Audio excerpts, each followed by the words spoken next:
मंत्रिपरिषद ने 45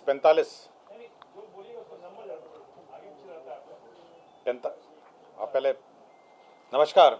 आज मंत्रिपरिषद ने 45 एजेंडा पर अपनी सहमति दी है और मैं सबसे पहले महत्वपूर्ण एजेंडों पर शुरुआत करता हूं।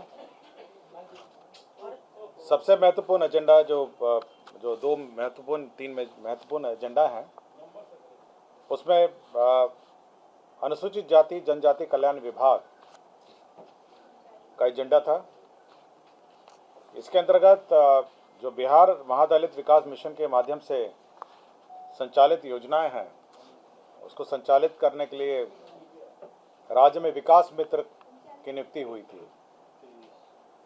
विकास मित्र का मानदेय आपको जानकारी होगा कि वर्तमान में 13,700 निर्धारित है। तो 13,700 निर्धारित है और समय समय पर इसको विभिन्न राज्य सरकार के आदेशों से इसको बढ़ाए जाते रहे हैं, किंतु 13,700 पे आज के दिन इनको मिलता रहा है। राज्य सरकार ने यह निर्णय लिया है कि अब इस मानदेय को 13,700 से बढ़ा के 25,000 किया जाए और ये बहुत बड़ी वृद्धि है। 13,700 से बढ़ाकर 25,000 किया जाए और हर साल 5% इसकी ऑटोमेटिक वृद्धि 1 जुलाई, हर साल के 1 जुलाई को ऑटोमेटिक वृद्धि हो जाएगी। तो 13,700 जो मानदेय प्राप्त करते थे वो 25,000 हो जाएगा और 5% वृद्धि प्रत्येक साल के 1 जुलाई को होगा। यह जो परिवर्तित जो प्रस्ताव है, जो परिवर्तित जो इनको ये जो मानदेय देय होगा, ये 1 सितंबर 2023 होगा। तो इस महीने की जो पहली तारीख है उससे देय होगा और तत्काल ये लागू हो गया है। इसके अतिरिक्त इन्हें ईपीएफ की जो राशि है वो इसके ऊपर आप जोड़ सकते हैं। जो वर्तमान ईपीएफ दर है वो देय होगा और साथ ही साथ जो कोई अलाउंसेस है, जैसे गाड़ी का है, कागज का है, कलम का है, जो उनकी कार्य क्षमता को और बढ़ाता है, वो अलग से महादलित विकास मिशन तय करेगा। तो मूल प्रस्ताव जो मानदेय का था राज्य सरकार ने अनुमोदित किया है। साथ ही साथ इनके कार्यों के बारे में भी विस्तृत से चर्चा हुई है और अब इनमें विस्तृत कार्य भी इनको अलॉट किया जाएगा यह विकास मित्र को, ताकि अनुसूचित जाति जनजाति के जो परिवार हैं देहात में, अपने गाँव में, उनको सरकार द्वारा उपलब्ध कराई सुविधाएं और योजनाओं का लाभ मिल सके। तो यह एक महत्वपूर्ण निर्णय था जो हुआ है।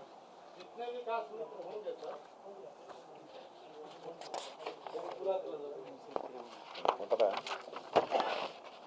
इसमें कुल विकास मित्र जो हैं 9,825 लोग हैं।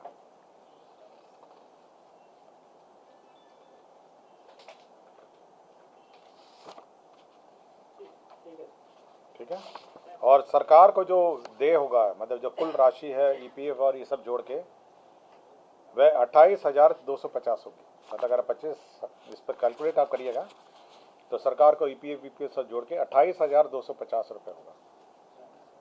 तो 25,000 प्लस जो ईपीएफ का दर है और कुल इस पर व्यय होगा 333 करोड़ 6,75,000। 9,825 लोग इसमें आज के दिन में कार्यरत हैं। ठीक है। शिक्षा विभाग में 2 प्रकार के शिक्षा सेवक कार्यरत हैं। एक तो शिक्षा सेवक है और एक शिक्षा सेवक तालीमी मरकज है। एक शिक्षा सेवक जो है वो अनुसूचित जाति जनजाति के जो आउट ऑफ स्कूल चिल्ड्रन हैं उनको स्कूल में लाते हैं, उनको शिक्षा अध्ययन में संबद्ध करते हैं, और दूसरे हैं जो अल्पसंख्यक के छात्र छात्राएं हैं, उनको अपने अपने शिक्षक संस्थाओं में लाते हैं। आज के दिन में उनको 11,000 रुपये मिलता है। तो 11,000 से बढ़ा के सरकार ने इनको 22,000 रुपये कर दिया है। और उसी प्रकार 1 जुलाई प्रतिवर्ष 5% का वृद्धि हर साल होगा। तो अब ये हर बार सरकार की अनुमति प्राप्त करनी नहीं पड़ेगी इन्हें। अब मतलब दर के लिए, मतलब बार बार इनको सरकार द्वारा संशोधित दर नहीं देना पड़ेगा और 1 जुलाई प्रतिवर्ष को 5% की वृद्धि होगी और 11,000 को बढ़ाकर 22,000 दुगना हो गया है। और साथ ही साथ जो ईपीएफ का दर है और बाकी जो अन्य दर हैं वो यथावत है। जहाँ ये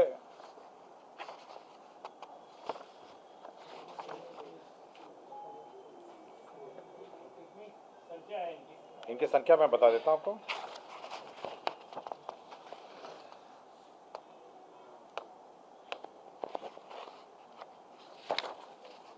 इनकी अनुमानित संख्या लिखी हुई है।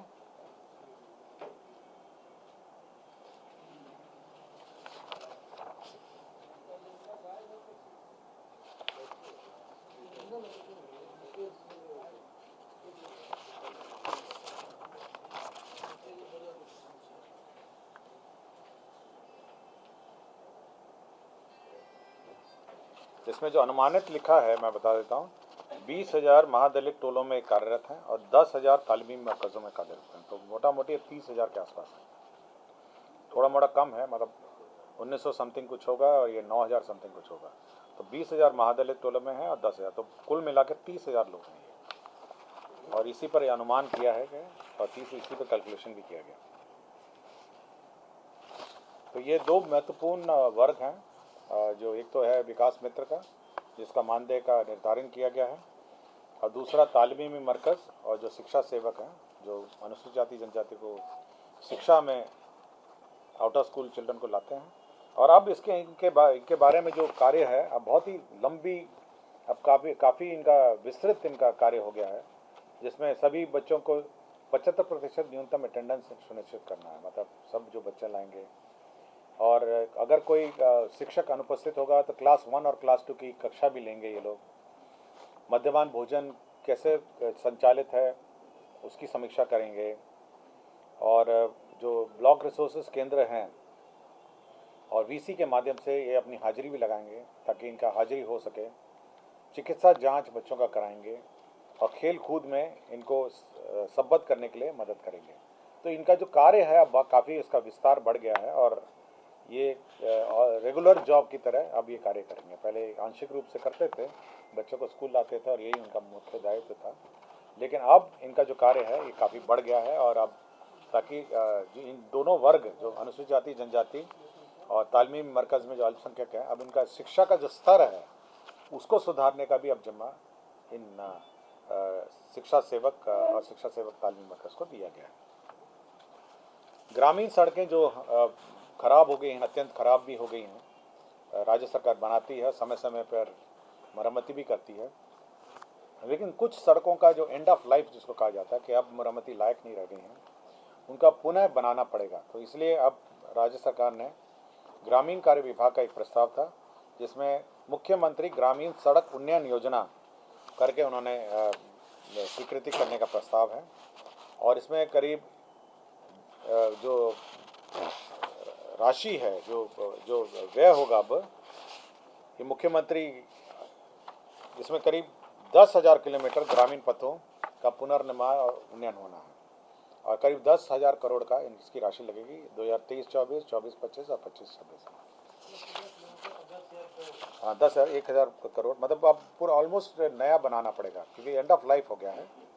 और ये योजना मंत्रिपरिषद ने स्वीकृत की है। ये तो बहुत महत्वपूर्ण योजना है क्योंकि 10 साल जिसका हो, मतलब काफ़ी साल हो गए हैं, अब उसको बार बार रिपेयर करना संभव नहीं है, उसको नए सिरे से बनाना ही पड़ेगा अगले 3 साल।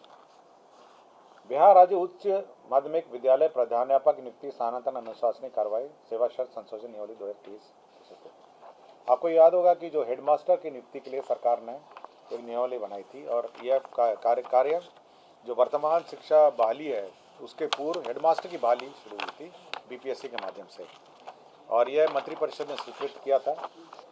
तो हेडमास्टर की बहालियाँ तो उतनी संख्या में बीपीएससी से क्वालिफाई होकर हेडमास्टर नहीं मिले हैं, तो कुछ शिथिलीकरण उस प्रस्ताव में किया गया है जो हेडमास्टर की बहाली में। उसमें न्यूनतम जो एक्सपीरियंस है वो 10 वर्ष था, तो उस 10 वर्ष का एक्सपीरियंस को घटा के अब 8 वर्ष कर दिया गया है, तो 2 साल उसमें कटौती कर दी गई है। दूसरा, उसमें परीक्षा कैसे होगी इसका पूर्व विवरणी उन्होंने नियमावली में रखा था कि 150 प्रश्न होंगे, नेगेटिव मार्किंग होगी, ये सब था। अब ये प्रावधान किया गया है कि जो परीक्षा का पाठ्यक्रम और परीक्षा का प्रारूप होगा वो शिक्षा विभाग और बीपीएससी आपसी विमर्श परामर्श से निर्धारित करेगा। तो दोनों विमर्श और परामर्श करेंगे और तब वो पाठ्यक्रम और जो परीक्षा का प्रारूप है, स्वरूप है, वह निर्धारित करेगा। तो यह दो महत्वपूर्ण संशोधन जो हेडमास्टर की नियुक्ति है उसमें कर दी गई। तीसरा संलेख यह है, तीसरा जो महत्वपूर्ण निर्णय है जो है शिक्षकों की नियुक्ति के संबंध में है। आपके प्रथम चरण की नियुक्ति हो गई है, अब द्वितीय चरण की नियुक्ति होगी और जितने वैकेंसीज हैं उसके बाद फिर से नियुक्ति होगी। इसमें जो बिहार राज्य विद्यालय अध्यापक नियमावली के आलोक में पंचायती राज और नगर निकाय के जो पद हैं अब उनको सरेंडर करके रेगुलर जो बीपीएससी से बहाली हो रही है उसके पद सृजित किए गए थे। तो इसमें पहले उच्च माध्यमिक शिक्षक में 18,830 पद थे, माध्यमिक शिक्षक के 18,880 थे और 6 से 8 वर्ग के 31,982 थे। तो इन सभी को सरेंडर करके रद्द करके अब 18,830 बीपीएससी नियुक्त करेगा। 11 से 12 कक्ष में, 9 से 10 कक्ष में 18,880 और 6 से 8 में 31,982। आप टोटल कर लीजिए, मैं फिर से पढ़ देता हूँ। 11 से 12 कक्ष में 18,830, 9 से 10 वर्ग में 18,880 और 6 से 8 में 31,982। तो कुल कितनी नियुक्ति होगी इन तीनों का आंकड़ों को अगर आप टोटल करेंगे तो निकल आएगा। स्पष्ट है? बिहार राज्य में जो कुपोषित बच्चे हैं आंगनवाड़ी केंद्रों में उनको ये समाज कल्याण का प्रस्ताव था। तो बिहार जो कुछ कुपोषित बच्चे हैं 3 से 6 वर्ष वाले, उनको अब सुधा से मिल्क पाउडर लेके दूध पिलाने का व्यवस्था की जा रही है। इसके अंतर्गत 232 करोड़ 20 लाख 70 हज़ार का व्यय होगा। तो बच्चों को अब वहाँ से मिल्क पाउडर आएगा, मिल्क पाउडर को घोल के बच्चों को दूध पिलाया जाएगा। ये 3 से 6 वर्ष के बच्चों को 232 करोड़ 20 लाख 70 हज़ार करोड़ का व्यय होगा। और प्रत्येक जो बच्चा होगा उसको 100 मिलीलीटर दूध होगा और 12 ग्राम पोषक सुधा से तैयार कर दिया जाएगा। तो 100 मिलीलीटर दूध हर बच्चे को दिया जाएगा। राज्य में जो आंगनवाड़ी केंद्र में समाज कल्याण का प्रस्ताव था, राज्य में जो अभी आंगनवाड़ियों में जो खाना बनता है वो लकड़ी के चूल्हे में लकड़ी से बनता है। अब सरकार ने यह किया है कि इससे प्रदूषण भी बढ़ता है और बच्चे और वहाँ पे जो बच्चे जो रहते हैं पढ़ते हैं उनके भी स्वास्थ्य में प्रभाव पड़ता है। सरकार ने अपने 1,15,009 आंगनवाड़ियों में यह निर्णय लिया है कि धुआं रहित एलपीजी के 2 गैस सिलेंडर उपलब्ध कराए जाएंगे और चूल्हा, जिसमें 74 करोड़ 75 लाख 58,500 रुपये लगेंगे और गैस का रिफिलिंग होगा 165 करोड़ 75 लाख 9,708।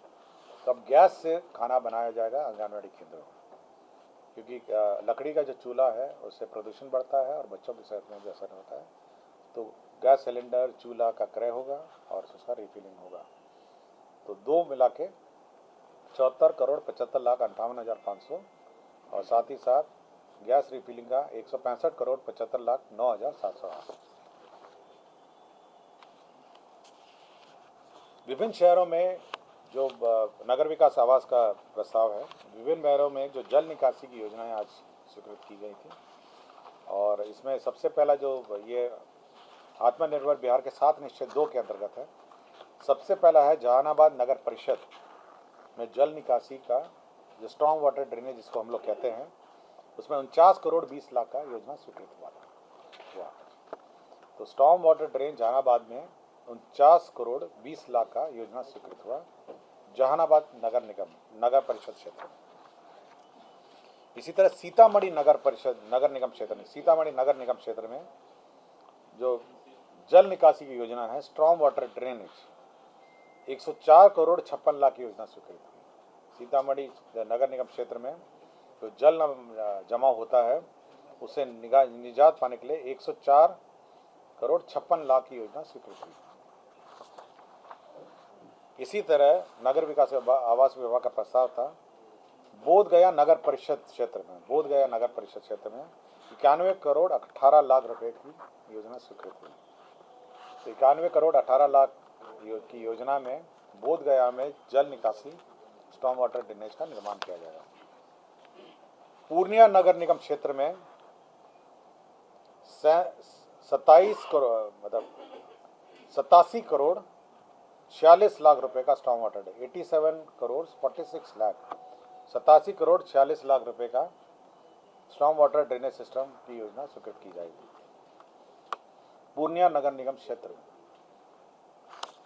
उसी तरह बेतिया नगर निगम क्षेत्र में स्टॉर्म वाटर ड्रेनेज का 63 करोड़ 56 लाख रुपए की स्टॉर्म वाटर ड्रेनेज योजना स्वीकृत की जाएगी। ये सभी योजनाएं जो है आत्मनिर्भर बिहार के 7 निश्चय के अंतर्गत ये प्रगांकित है, इसलिए सभी शहरों में स्टॉर्म वाटर ड्रेनेज का निर्माण किया जाना है। शिवर नगर परिषद में भी स्टॉर्म वाटर ड्रेनेज निर्माण होना है, जिसमें जल निकासी के लिए 60 करोड़ 16 लाख रुपए की योजना स्वीकृत होगी। ये शिवर नगर क्षेत्र है। तो ये सारी योजनाएं जो है नगर निकाय क्षेत्रों में जो जल निकासी की स्टॉर्म वाटर ड्रेनेज सिस्टम का स्वीकृति किया गया। कृषि विभाग का एक प्रस्ताव था बिहार कृषि विश्वविद्यालय सपोर में, इसमें स्थापना व्यय की स्वीकृति की गई थी 2023-24 का, और स्थापना व्यय में कुल 68 करोड़ 11 लाख रुपए व्यय होंगे। यह बिहार कृषि विश्वविद्यालय सबौर का स्थापना व्यय है, और इसके अंतर्गत नालंदा उद्यान महाविद्यालय है नूरसराय, मंडन भारती कृषि महाविद्यालय सहरसा, वीर कुंवर सिंह कृषि महाविद्यालय डुमरांव, बिहार कृषि विश्वविद्यालय सबौर, भोला पासवान शास्त्री कृषि महाविद्यालय पूर्णिया और डॉक्टर कलाम कृषि महाविद्यालय किशनगंज। तो ये सारे आपके कृषि विद्यालयों के लिए स्थापना मत में व्यय की स्वीकृति हुई। विभिन्न स्थानों पे राज्य सरकार ने औद्योगिक क्षेत्र बनाने के लिए योजनाएं स्वीकृत की है। तो सबसे पहले खगड़िया परबत्ता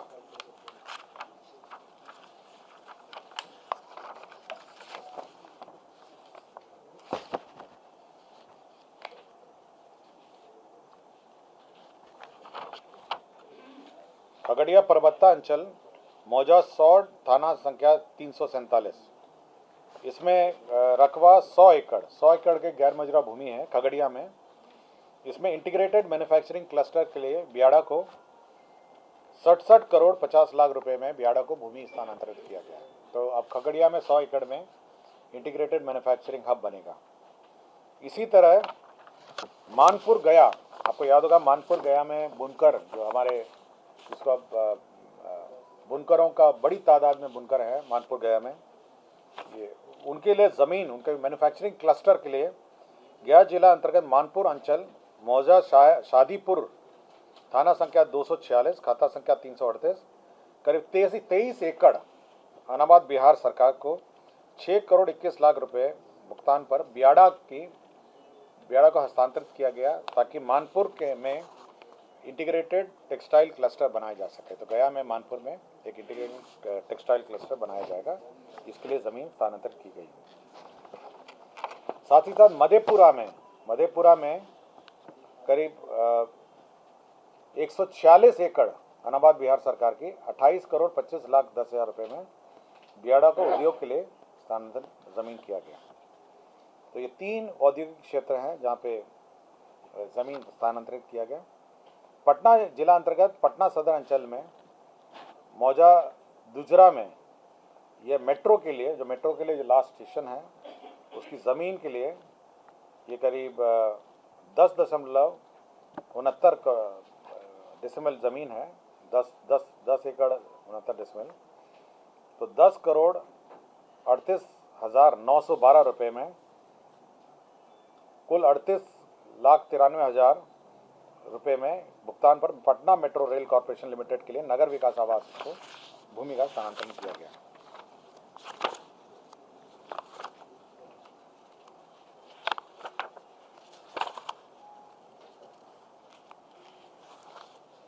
राज्य में विभिन्न शहरों में म्युनिसिपल सर्वे के पश्चात जो खतियान बना उसमें रैयतों का लगा निर्धारण नहीं हुआ है। जो शहरी क्षेत्र में लगा निर्धारण की प्रक्रिया पूरी नहीं हुई है और बहुत जगह लोग शहर में रहते हैं, सर्वे भी हो गया, लगा निर्धारण नहीं हुआ।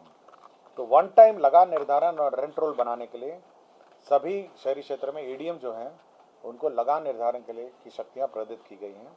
जो शहरी क्षेत्र में लगा निर्धारण की शक्तियाँ को प्रदत्त की गई है। वैशाली जिला अंतर्गत राजकीय अभियंत्रण महाविद्यालय के लिए वैशाली में आवासीय भवन बनाने के लिए भूमि 5.44 एकड़ राजस्व भूमि सुधार विभाग के माध्यम से दी जा रही है। हमारे राज्य में स्पेशल सैप जो है, स्पेशल ऑक्सिलरी फोर्स, आज के दिन में अनुबंध में कार्यरत हैं और करीब टोटल है 3,431 सैप के कर्मी आज के दिन में कार्यरत हैं। तो उनका मानदेय जो है, उनके मानदेय में का बढ़ोतरी हुआ है। जूनियर कमीशन्ड ऑफिसर का मानदेय 20,700 से बढ़ा के 23,800 कर दिया गया है और सैप जवान का मानदेय 17,250 से बढ़ाकर 19,800 कर दिया गया है और रसोइया का 13,110 से बढ़ाकर 15,100 कर दिया गया है। तो सैप जवान के मानदेय में बढ़ोतरी की गई है। पशु एवं मत्स्य संसाधन विभाग का प्रस्ताव था। इसमें राज्य स्कीम के अंतर्गत चलने मत्स्य निदेशालय का पुनर्गठन योजना है। इसमें केवल एक ही संशोधन किया गया है, जिसमें जो योजना मद है, जो योजना मद से हटाकर जो स्थापना है उसको गैर योजना मद में किया है, जिसमें एक कार्यपालिका मत्ता है और इसमें एक संयुक्त मत्स्य निदेशक है। तो एक एक पद हैं, 2 पदों को योजना मद से हटाकर गैर योजना मद किया गया है। राज्य में 315 प्रथम वर्गीय पशु चिकित्सालयों की स्थापना की योजना थी। चलनित मोबाइल वेटनरी यूनिट्स की स्थापना थी 315। ये सभी योजना मद में था। ये परमानेंट प्रकार का व्यवस्था है। ये सभी को 11 गैर योजना मद में स्थानांतरित कर दिया है और इसके अंतर्गत 65 करोड़ 62 लाख रुपए इसमें व्यय होंगे। पिछड़ा वर्ग एवं अति पिछड़ा वर्ग कल्याण विभाग बिहार के अधीन अन्य पिछड़ा वर्ग कन्या आवासीय विद्यालय में शिक्षक, पुस्तकालय, प्रधानाध्यापकों के पदों में नियुक्ति और प्रोन्नति एवं अन्य सेवा शर्त विनियमन हेतु बिहार राज्य पिछड़ा वर्ग अति पिछड़ा वर्ग कन्या आवासीय +2 उच्च विद्यालय शिक्षक प्रोन्नति नियुक्ति प्रोन्नति अनुशासनिक कार्रवाई सेवा शर्त नियमावली 2023 का गठन किया गया।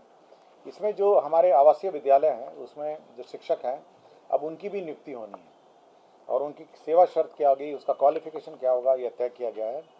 किंतु इनकी जो नियुक्ति होगी, जो सामान्य शिक्षक होंगे, जो सामान्य शिक्षा विभाग जो बीपीएससी से नियुक्त हो रहा है, उन्हीं के साथ इनकी भी नियुक्ति होगी। किंतु इसका ऑप्शन अगर किसी को देना होगा तो वो ऑप्शन परीक्षा के वक्त दे सकेगा कि हम आवासीय विद्यालय में काम करेंगे या रेगुलर स्कूल में काम करेंगे। तो नियुक्ति की प्रक्रिया तो सेम होगी, क्वालिफिकेशन अलग हैं और यह करीब 1000 इसमें वैकेंसीज हैं।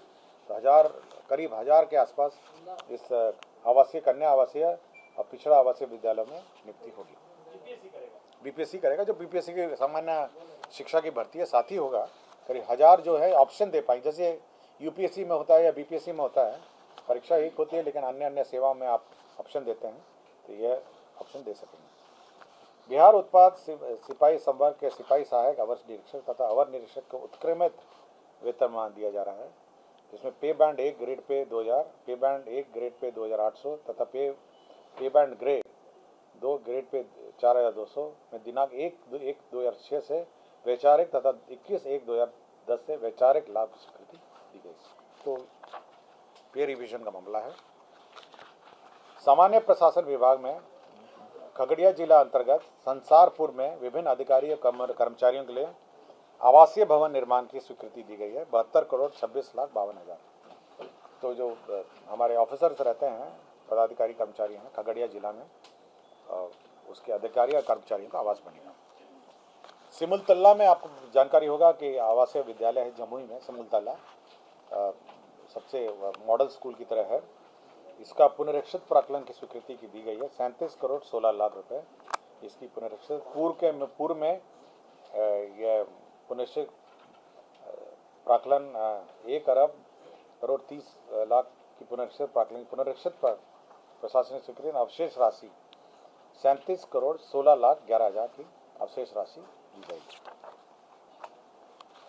अनुसूचित जाति जनजाति में एक जो मॉडल हमारा एस्टिमेट है 720 आसन का अनुसूचित जाति जनजाति +2 उच्च विद्यालय सेमरा प्रखंड अंचल चैनपुर कैमूर में निर्माण किया जाएगा।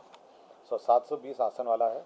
46 करोड़ 7 लाख 97 हज़ार इस पर व्यय होंगे। 720 आसन का है और यह सेमरा प्रखंड अंचल चैनपुर जिला कैमूर अनुसूचित जनजाति आवासीय +2 उच्च विद्यालय सेमरा प्रखंड से अंचल चैनपुर जिला कैमूर में यह निर्माण किया जाएगा।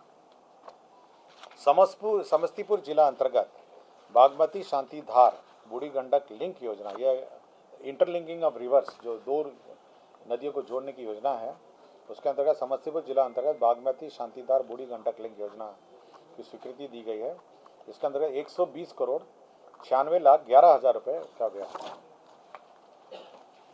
श्रम संसाधन विभाग के अंतर्गत जो औद्योगिक प्रशिक्षण संस्थाएं हैं उसमें विभिन्न प्रकार के परीक्षाएं होती हैं। तो व्यावसायिक परीक्षा, राज्य व्यावसायिक परीक्षा, मूल्यांकन, प्रश्न पत्रों का चयन, मॉडर्नाइजेशन और कर्मचारियों के जो रेट्स हैं, जो उनके ऑनरेरियम दिए जाते हैं कि परीक्षा क्या रेट होगा, केंद्र अधीक्षक का क्या होगा, इन्विजिलेटर का क्या होगा, वीक्षक का क्या होगा, जो पेपर सेटिंग करते हैं उनका क्या होगा, उनका मानदेय का रेट फिक्स किया गया। यह है श्रम संसाधन विभाग में ITI के जो परीक्षा लेते हैं और परीक्षा की जो व्यवस्था में लोग रहते हैं उनका मानदेय निर्धारित किया गया। सूचना एवं जनसंपर्क विभाग में छायाकार भर्ती प्रोन्नति एवं सेवा शर्त नियमावली है 2014 है। अब इसका संशोधन नियमावली 2023 की स्वीकृति दी गई है। तो सूचना एवं जनसंपर्क विभाग में अब छायाकार की भी भर्ती अब होगी और अब ये जो परीक्षा पहले अब ये तकनीकी सेवा आयोग से ये होगा। पहले बिहार राज्य कर्मचारी चयन आयोग के स्थान पर बिहार तकनीकी सेवा आयोग से अब ये परीक्षा होगी। इंदिरा गांधी आयुर्वेदिक संस्था है, IGIMS पटना है। इसमें अंग प्रतिरक्षण जो ऑर्गन ट्रांसप्लांट है, टिश्यू ट्रांसप्लांट है, उसके लिए 4 पदों की स्वीकृति दी गई है। यह संस्था करती है और इसके जो संस्था है state organ and tissue transplant organisation SOTO, उसके लिए 4 पदों की स्वीकृति दी गई है। राज्य के अधीनस्थ जो न्यायालय हैं उसमें 85 चालकों का स्वीकृति दी गई। जो न्यायालय हैं हमारे राज्य में कोर्ट हैं, तो 85 पदों का सृजन किया गया। ये बिहार राज्य में समूह ग जो कार्यालय प्रचारी का समूह है, यह सभी कार्यालयों में है। जो सबसे अंतिम लास्ट जो समूह ग के कर्मचारी हैं जिनको हम कार्यालय प्रचारी कहते हैं और अन्य जो ग्रुप D है, तो इसमें विभिन्न कार्यालय में विभिन्न प्रकार की नियमावली हैं और विभिन्न नियुक्ति प्रक्रिया है। तो राज्य सरकार ने सबको एकत्रित करके एक अब परीक्षा होगी और एक परीक्षा के माध्यम से सभी ग्रुप D के कर्मचारी अब ये नियुक्त होंगे। तो सारे जितने हैं आपके स्थानिक आयुक्त है, रेजिडेंट कमिश्नर के ऑफिस है, विभिन्न कार्यालयों में अलग अलग नियमावली है, तो सभी नियमावली को अब एक कर दिया गया है और एक ही नियमावली के तहत अब ये नियुक्ति होगी। बिहार कृषि सेवा कोटि 9 सांख्यिकी भर्ती प्रोन्नति सेवा शर्त नियमावली है। तो यह भी राज्य सरकार ने स्वीकृति दी है। ये सांख्यिकी जो कार्य है इस कृषि में ये करते हैं, जैसे क्रॉप कटिंग है, अन्य जो सांख्यिकी वाले हैं, जो कैलकुलेशन है कितना उपज है ये कैलकुलेट करते हैं, इसका इन्होंने कर दिया। परिवहन विभाग में जो न्यायाधिकरण है, जो ट्रिब्यूनल है, उसका जो चयन है, जो ट्रिब्यूनल में कौन सदस्य होंगे और उनका चयन किस प्रकार का होगा, इसकी स्वीकृति परिवहन विभाग ने बिहार मोटर वाहन दुर्घटना एवं दावा न्यायाधिकरण गठन एवं सेवा शर्त नियमावली 2023 यह इसकी स्वीकृति दी है। इसके अंतर्गत जो चयन होगा उसमें सचिव परिवहन की अध्यक्षता में एक कमेटी है। इसमें सचिव परिवहन है, सचिव विधि विभाग है, सामान्य प्रशासन के लोग हैं और अन्य परिवहन विभाग के पदाधिकारी हैं। ये न्यायाधिकरण के अध्यक्ष की नियुक्ति करेंगे और साथ ही साथ की अनुशंसा करेंगे और साथ ही साथ माननीय मुख्यमंत्री के स्तर पर स्वीकृति के बाद इनका नियुक्ति होगा। तो ये जो ट्रिब्यूनल है, ट्रिब्यूनल की सेवा शर्त नियमावली स्वीकृत की गई। राज्य में शहरी अवरचना अर्बन इंफ्रास्ट्रक्चर डेवलपमेंट फंड जो कार्यान्वयन है उसका SOP की स्वीकृति का प्रस्ताव था। यह जो फंड है यह राज्य सरकार गठित करेगी और ये विकास आयुक्त की अध्यक्षता में एक कमेटी है जिसमें प्रधान सचिव वित्त विभाग हैं, विकास आयुक्त हैं, योजना विकास विभाग के अपर मुख्य सचिव हैं और संबंधित विभाग के अपर मुख्य सचिव हैं। तो नेशनल हाउसिंग बैंक, राष्ट्रीय आवास बैंक इसको सहयोग करेगी और इसके अंतर्गत और इसके राशि से यह विभिन्न योजनाओं में कार्यान्वित किया जा सकता है। NHB, national housing bank, NHB, और इसमें करीब 10,000 करोड़ इसका इन्होंने इनिशियल कॉर्पस बनाया है और विभिन्न राज्यों को, ये पूरे देश के लिए है, ये 10,000 करोड़ का इनिशियल कॉर्पस से किया गया है और राज्य का जो अलोकेशन है वो 466 करोड़ है, 466 करोड़ राज्य का है। तो राज्य को ये राशि मिलेगी और बड़े सस्ते दर पे है। ऋण का ब्याज दर है मतलब बैंक दर, जो बैंक से दर मिलता है उससे 1.5% कम होगा और वर्तमान में इसका ब्याज दर 5.25 है। तो सस्ते दर पर लोन मिलेगा और उससे विभिन्न योजना का कार्यान्वयन होगा, जिसमें वाटर सप्लाई नेटवर्क है, अर्बन कनेक्टिविटी है और अर्बन क्षेत्र में अर्बन डेवलपमेंट है। तो शहरी क्षेत्र में जो विकास होगा वो इस फंड के माध्यम से किया जा सकता है। NHB, national housing bank. Doctor Prabhat Kumar हैं, नायक हैं, ये चिकित्सा पदाधिकारी सदर अस्पताल गोपालगंज में थे। 7/8/2016 के इफेक्ट से लगातार अनुपस्थित थे, इनको बर्खास्त कर दिया गया। अमलेश्वर प्रसाद सिंह है, तत्कालीन सहायक अभियंता है सारण, और इनको पथ अंचल हाजीपुर इनको सेवा से बर्खास्त कर दिया गया था आय से अधिक संपत्ति के कारण, और न्यायालय के आदेश के आलोक में इनका जो आदेश है बर्खास्त के आदेश है उसको निरस्त कर दिया गया है। राज्य सरकार के नियमित जो कर्मचारी हैं उनके आश्रितों को चिकित्सा अग्रिम की अधिसीमा की स्वीकृति की शक्तियों में अब संशोधन किया गया है। ये पहले 5 लाख तक सीमित था, अब 8 लाख तक प्रशासनिक विभाग के अपर मुख्य सचिव और प्रधान सचिव कर पाएंगे और 8 लाख से ऊपर वित्त विभाग के परामर्श से किया जाएगा। और 80 और जो चिकित्सा संस्थाओं से प्राप्त एस्टीमेट के आधार पर प्रकलित राशि का 80% स्वीकृत किया जाएगा और स्वीकृत अग्रिम के रूप में सीजीएस दर पर निर्धारित समय सीमा के अंतर्गत 6 माह के अंदर इसका समायोजन हो जाना चाहिए। मतलब इसका तात्पर्य है कि 8 लाख आपको चिकित्सा राशि तक विभाग सक्षम करेगा, 80% एस्टीमेट का आपको अग्रिम दे होगा और आपको 6 महीने तक उसका एडजस्टमेंट होगा। तो राज्य में जितने भी चिकित्सा कर्मी हैं उनको यह और उनके आश्रितों को जो चिकित्सा अनुदान है वो मिल पाएगा। बिहार राज्य में आपदा रिस्पांस फोर्स में का मुख्यालय बीटा में बन रहा है और इसका भवन बन रहा है और इसी वर्ष इसको पूरा होना है। उसके लिए 100 करोड़ बिहार आकस्मिकता निधि से अग्रिम के रूप में प्राप्त किया जा रहा है। बिहार पुलिस भवन निर्माण निगम जो निगम है गृह विभाग का, पुलिस का भवन बनाता है, उसमें 16 पद जो हैं उसमें पदों का सरेंडर हुआ है और नए पदों का सृजन हुआ है। इसमें 17 पद हैं जो प्रत्यार्पण हुए हैं और 10 पदों का सृजन हुआ है, जिसमें वित्तीय सलाहकार हैं, मुख्य लेखा पदाधिकारी हैं और 8 प्रारूप हैं। तो ये महत्वपूर्ण एजेंडा थे। इसके अतिरिक्त जो एजेंडा है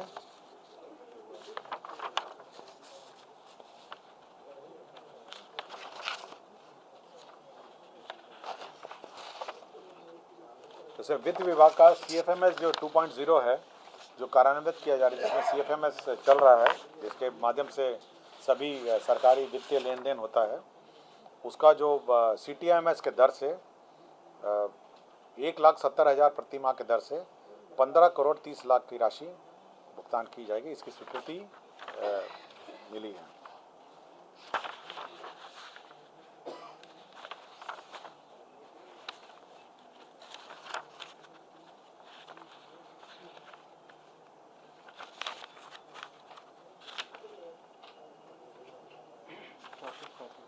हाँ,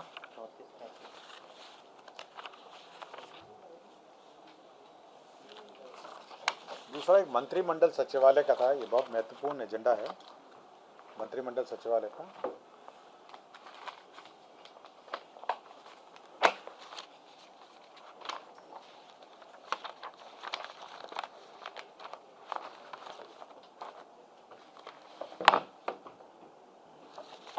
मंत्रिमंडल सचिवालय का एक बहुत महत्वपूर्ण एजेंडा है। यह है seed criminal WJC 435/15 Krishna Yadav बनाम बिहार राज्य मान्य दिनांक 30/4/2019 में माननीय उच्च न्यायालय द्वारा आदेश पारित किया गया है। इसके अंतर्गत पारित आदेश के अनुपालनार्थ मंत्रिमंडल राजभाषा सचिवालय की दिनांक 9/5/1972 की अधिसूचना को इस हद तक संशोधन समझा जाए कि भारतीय संविधान के अनुच्छेद 226 और 227 के अधीन प्रस्तुत की जाने वाली याचिका तथा कर निर्देश से संबंधित आवेदन के लिए अंग्रेजी या हिंदी का प्रयोग किया जा सकता है। संबंधित प्रस्ताव पर अनुशंसा। इसमें अब ये होगा कि जो शपथ पत्र है, आप शपथ पत्र जो दायर करते हैं कोर्ट में, अब वो सब अब आप अंग्रेजी में करते होंगे, तो अंग्रेजी में ही लिए जाते हैं। अब ये प्रावधान इस संशोधन के बाद ये हुआ है कि अब यह जो शपथ पत्र है अब यह हिंदी में भी दायर किया जा सकता है। अब हिंदी में आप दायर कर सकते हैं, और यदि माननीय उच्च न्यायालय कोई खास मामले में चाहे तो अंग्रेजी प्रारूप मांग सकता है। लेकिन अब यह हिंदी में भी शपथ पत्र आप माननीय उच्च न्यायालय में दायर कर सकते हैं। हाँ, आम आदमी अब आप हिंदी में दायर कर सकते हैं। पहले अंग्रेजी में आपको दायर करना पड़ता था। पूरा एफिडेविट जो है अब अंग्रेजी में, पहले ये नियम था कि पहले आपको हिंदी में दायर कर सकते थे, लेकिन अंग्रेजी अनुवाद उसको करके दोनों दायर करना था। अब ये है कि आप केवल हिंदी में दायर कर सकते हैं, और यदि माननीय उच्च न्यायालय हिंदी के कागजात का अंग्रेजी अनुवाद कराने का आदेश दे सकेगा। अगर वो चाहेगा तो अंग्रेजी का अनुवाद करा के आपसे मांग सकता है। तो यही एक महत्वपूर्ण एजेंडा है। शिक्षा सेवक बढ़ाएंगे क्या? अर्हता उनकी है? देखिए, शिक्षा सेवक जो है उनका मूल काम जो था, जो शुरू में उनका मूल काम ये था कि वो जितने आउट ऑफ स्कूल चिल्ड्रन है, जो बच्चे पढ़ते नहीं हैं, ड्रॉप आउट है, स्कूल आते थे लेकिन नहीं आना बंद कर दिया है, तो उनको स्कूल लाने का था। तो स्कूल आने का था। तो अब ये है कि उनका अब दायरा बढ़ा दिया गया। अब वो उनकी पढ़ाई पर मॉनिटरिंग करेंगे, देखेंगे कि सच्ची में पढ़ रहे हैं, फिर से एक बार स्कूल लाए फिर चले नहीं गए, और सही से पढ़ रहे हैं। साथ ही साथ उनको मिड डे मील मिल रहा है, उनकी चिकित्सा के बारे में भी ख्याल करेंगे। साथ ही साथ उनके खेल कूद जो व्यवस्था है उसकी देखेंगे। और यदि टीचर एब्सेंट होगा, मतलब सपोज एक और 2 क्लास का टीचर एब्सेंट हो गया किसी कारण से, तो वो पढ़ाएंगे। 1 और 2 मतलब जो बेसिक, हाँ 1 और 2 क्लास 1 और क्लास 2 की बात कर रहा हूँ मैं, ऊपर वाली क्लास